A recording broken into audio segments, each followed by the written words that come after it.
Bonjour, je suis le Dr Thomas Ritzenthaler, neurologue au CHU de Lyon, et je vais vous parler d'une situation d'urgence classique, les accidents vasculaires cérébraux. Les accidents vasculaires cérébraux sont un problème majeur de santé publique puisqu'ils touchent chaque année dans le monde plus de 15 millions de personnes. En France, il s'agit de la troisième cause de mortalité et la première cause de handicap. Les accidents vasculaires cérébraux sont une urgence médicale. Un traitement doit être réalisé le plus rapidement possible afin d'espérer une récupération du déficit neurologique. Un appel au centre 15 est un bon moyen afin de parvenir dans un centre spécialisé permettant une prise en charge dans le meilleur délai. Le plus souvent, les accidents vasculaires cérébraux sont secondaires à l'occlusion d'une artère intracrânienne par un caillot de sang.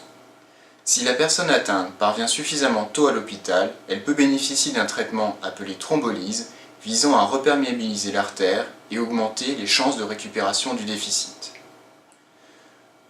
Cependant, il existe de nombreuses situations où le traitement ne peut être proposé.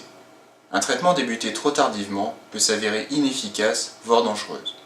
C'est la raison pour laquelle il ne peut être administré après les 4h30 suivant le début des symptômes. On ne peut pas non plus débuter ce traitement si l'heure exacte de début n'est pas connue.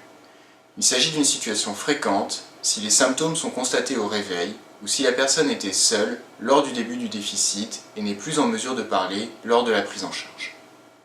L'étude Wake Up vise à déterminer si l'IRM peut guider le traitement dans ce genre de situation. En effet, des données récentes suggèrent que l'IRM permettrait de savoir si l'AVC date de plus ou moins 4h30. Nous comparons deux types de séquences. Une séquence qui révèle des lésions dans les premières minutes et une deuxième séquence ne mettant en évidence les lésions que plusieurs heures après le début du déficit. Ainsi, il serait possible de savoir si l'AVC a débuté avant ou après 4h30.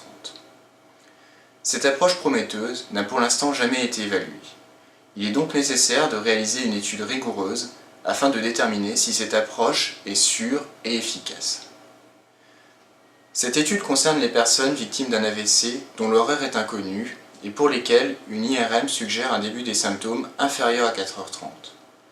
Ces personnes se verront alors administrer soit le traitement thrombolytique, soit un placebo, la répartition se faisant au hasard. Leur évolution ultérieure sera comparée à 3 mois.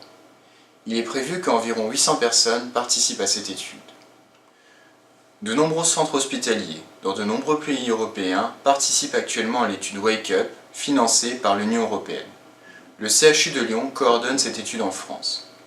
Nous espérons ainsi que l'étude Wake Up permettra d'améliorer la prise en charge des patients victimes d'un AVC et d'augmenter le nombre de candidats au traitement thrombolytique.